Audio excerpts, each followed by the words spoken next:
to your family. You can never genuinely, correctly enjoy God's blessings on your life. I can say that with all audacity.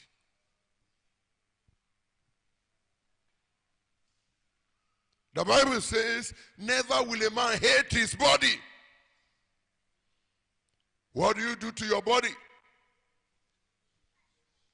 Huh? You nurture it. I think we need to check those words. Maybe let's start from there. Go to Ephesians chapter 5.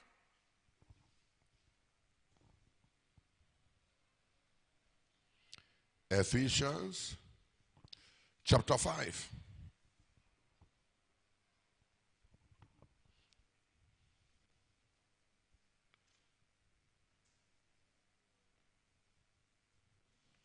Are you there?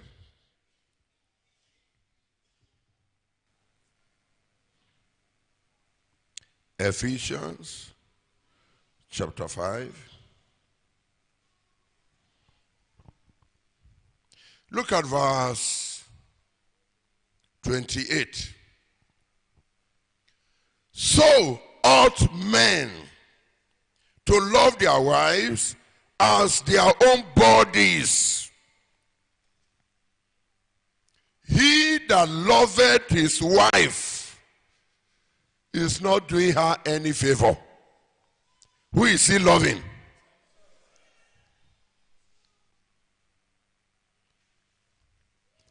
Excuse me, sir. If it offends you that I'm taking care of my wife, it is offending you that I'm taking care of myself.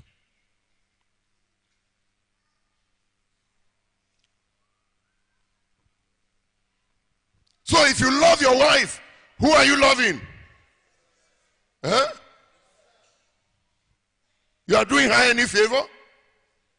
No, you are favoring yourself.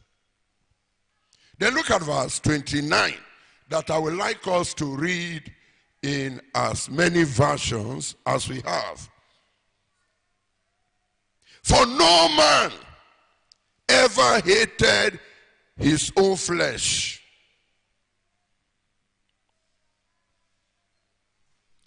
What do you do to your flesh? You nourish, you cherish, even as the Lord, the church.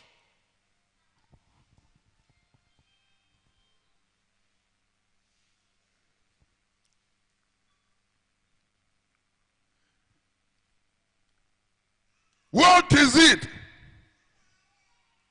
that the man does to the wife? Nourish, cherish. These are very two serious words. I wish there is a way of breaking these grammars down.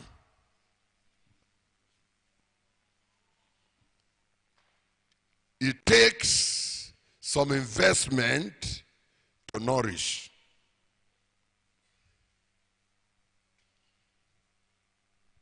If you are keeping poultry and you are stingy to the birds, not nourishing them well, what happens at the end of the day? You will lose some of them, and those that finally make it will have no serious value. So who suffers loss for not nourishing? Excuse me, sir.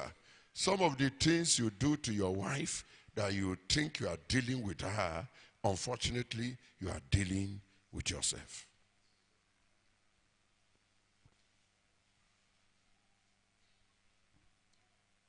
Nourishing involves some investment. You are meant to nourish your wife as Christ, the church.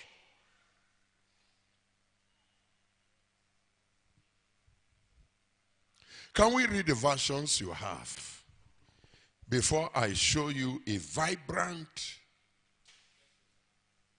a radiant family that I have drawn lessons from for my life? Yes. Message. No man abuse his own body, does he? Wait. Do you know that one set of people that abuse their wife most are pastors?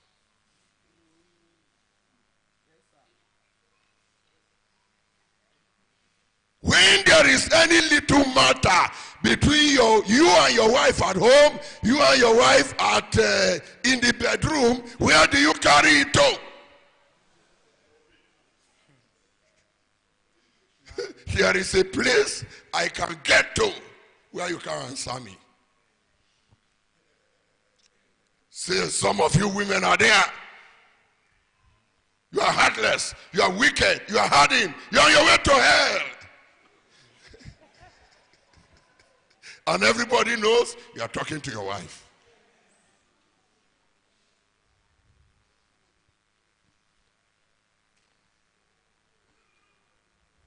Sir, heaven will judge you.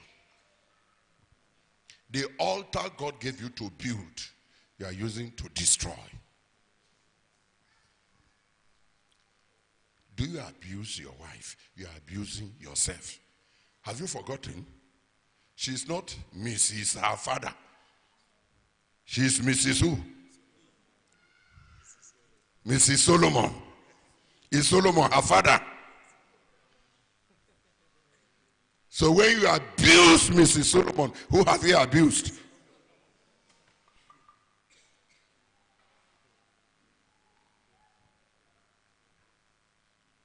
Do you abuse your wife? Hello, ma. Do you abuse your husband? I can't understand the kind of ministry you are doing. Is your own ministry different from other ministry? Is it not the same ministry that he's doing? They that compare themselves with themselves are not wise. It is foolishness to compare your husband with another man. And God has spoken so seriously about that matter that we must not take it for granted. You don't know how that man arrived where he arrived. Our guest speaker gave us an example. He met a woman. He said, how much do you need to buy your property? Say 25 million. He said, okay, that's a chicken change. I give you 50 million. 50 million is what? Double. He said, which type of car do you ride? He said, 2-door jalopy. He said, the new car they use in bringing you, do you like it? I add that one on 50 million. But one condition, go out with me. I think she's a pastor's wife. Mama Gio. May God deliver us from temptation.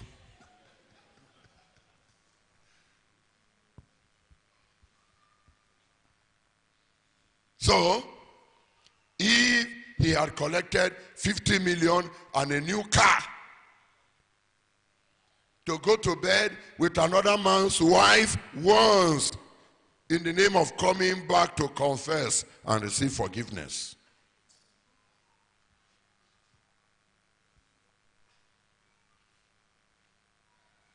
May God have mercy on us. One of my friends told me a story and I shuddered. He said he had a car. The car broke down. He was coming from Abuja, I think to Kogi here or so. to come and preach. And he is very high in the hierarchy of Khan. I think number 2 or number 3 in the whole country. So when he was to come to preach, Khan officials were waiting for him. He didn't have a car, so he had to charter a Golf to bring him. By the time he landed, the officials that were waiting to receive him were highly disappointed. He could read it on their faces. So when he finished the program, God moved, but he was not happy with God. He was not happy with himself. He went back. He was so sad and depressed. And for Satan to fire his depression while he was so low, so bitter, in pain, this careless man of God came and said, "Man of God, the Lord is good. The Lord just gave me a Mercedes 500. So he asked, "Just like that?" He said, "Yes, just like that. My church members gave me as birthday gift." He said, "Glory be to God. The Lord bless your church members. They did very well." And think about how he will be feeling towards his own church members.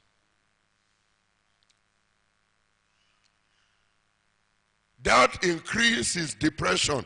1 week later, the same man of God came again and said, "Man of God, the Lord just gave me a Toyota E-Class or something."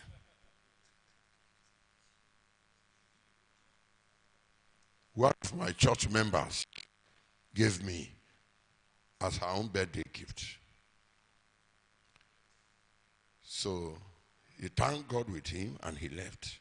When he left, he now went back to his bedroom and said, "God, answer me. What did I do to you?